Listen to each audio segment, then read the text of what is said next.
Genghis Khan असल में चंगिज खां है और मंगोलियाई उसे चिंगिस कहते हैं। ये एक क्रूर लुटेरा था। इसने जितनी हत्याएं की हैं उसका हिसाब किताब लगाना मुश्किल है। आओ जानते हैं इस लुटेरे और हत्यारे के बारे में 10 मुख्य बातें। 1. चंगेज खान का जन्म 1162 के आसपास आधुनिक मंगोलिया के उत्तरी भाग में ओनोन नदी के निकट हुआ था। उसका वास्तविक या प्रारंभिक नाम तेमुजिन या तेमुचिन था। उसकी मृत्यु 18 अगस्त 1227 को हुई थी। 2. उसके पिता का नाम येसुजेई था, जो कियात कबीले का मुखिया था। चंगेज खान की दाईं हथेली पर पैदाइशी खूनी धब्बा था। उसके 3 सगे भाई व 1 सगी बहन थी और 2 सौतेले भाई भी थे। 3. 12 वर्ष की आयु में चंगेज की शादी बोर्ते के साथ कर दी गई थी, जिसका बाद में अपहरण हो गया था। अपनी पत्नी को छुड़ाने के लिए चंगेज को लड़ाइयां लड़नी पड़ी थीं। 4. उसके एक खास दोस्त का नाम बोघूरचू था। उसका सगा भाई जमूका भी उसके साथ ही रहता था। जमूका हालांकि प्रारंभ में उसका मित्र था, बाद में वो शत्रु बन गया।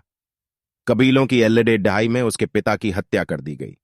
बाद में चंगेज खान ने जमूका को हरा दिया और फिर शुरू हुआ उसके द्वारा सभी कबीलों के अपने अधीन करने का अभियान। 5. उसने सभी कबीलों को अपनी तलवार के जोर पर अपने अधीन कर लिया और इसके बाद उसके मन में दुनिया विजयी करने की क्रूर इच्छा जागृत हो गई। इसके बाद मंगोलिया से लेकर यूरोप तथा एशिया के कई हिस्सों पर उसने आक्रमण किया तथा वहां अपना साम्राज्य स्थापित किया। 6.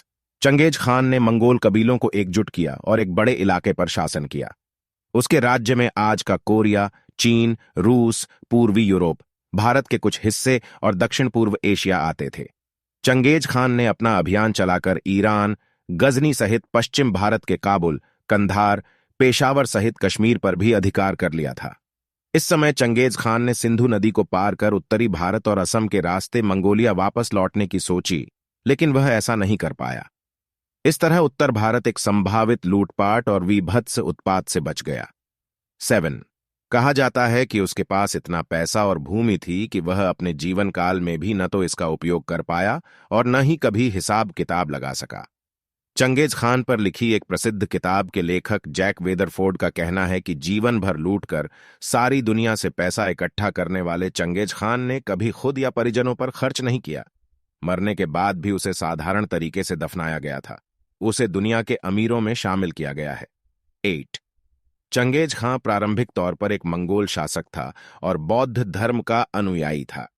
चंगेज अपनी संगठन शक्ति, बर्बरता तथा साम्राज्य विस्तार के लिए कुख्यात रहा। एक नए अनुसंधान के अनुसार इस क्रूर मंगोल योद्धा ने अपने हमलों में इस कदर लूटपाट की और खून खराबा किया कि एशिया में चीन, अफगानिस्तान सहित उज्बेकिस्तान, तिब्बत और 8. चंगेज खां प्रारंभिक तौर पर एक मंगोल शासक था और बौद्ध धर्म का अनुयायी था। चंगेज अपनी संगठन शक्ति, बर्बरता तथा साम्राज्य विस्तार के लिए कुख्यात रहा। एक नए अनुसंधान के अनुसार इस क्रूर मंगोल योद्धा ने अपने हमलों में इस कदर लूटपाट की और खून खराबा किया कि एशिया में चीन, अफगानिस्तान सहित उज्बेकिस्तान, तिब्बत और बर्मा आदि देशों की बहुत बड़ी आबादी का सफाया हो गया था। मुसलमानों के लिए तो चंगेज खान अल्लाह का कहर था। कहते हैं कि उसके हमलों में तकरीबन 4 करोड़ लोग मारे गए थे। 9. कहते हैं कि चंगेज खान ने दर्जनों शादियां की थीं, जिससे उसके कम से कम 200 पुत्र हुए थे। फिर उनमें से कई पुत्रों ने आगे जाकर राज्य कायम किए और साथ ही साथ विशाल हरम रखे, जहां उनके बड़ी तादाद में बेटे पैदा हुए। कुछ वर्षों पहले एक आनुवांशिक शोध से यह पता चला है कि पूर्व मंगोलियाई साम्राज्य की सीमा में रहने वाले 8% के लगभग पुरुषों के वाई क्रोमोसोम के अंदर एक ऐसा निशान मौजूद है जिससे पता चलता है कि वह मंगोलियाई शासक के खानदान से संबंध रखते हैं। इस अनुसंधान से यह परिणाम निकल कर आया कि दुनिया में करीब 1 करोड़ 60 लाख पुरुष, यानी दुनिया के पुरुषों की कुल संख्या का 0.5% हिस्सा चंगेज खां से संबंध रखता है। अनुसंधान के अनुसार पाकिस्तान के हजारा कबीले के लोगों में चंगेज का ही खून है। वे खुद को मंगोल ही मानते हैं। इसी तरह से मुगल, चुगताई और मिर्जा नाम वाले लोग भी अपने आप को मंगोल नस्ल का बताते हैं। 10.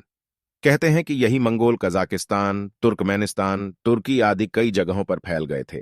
बाद में इन्होंने बौद्ध धर्म छोड़कर इस्लाम अपना लिया और ये कालांतर में मंगोल से मुगल हो गए। हालांकि इस संबंध में अभी भी शोध करने की आवश्यकता है।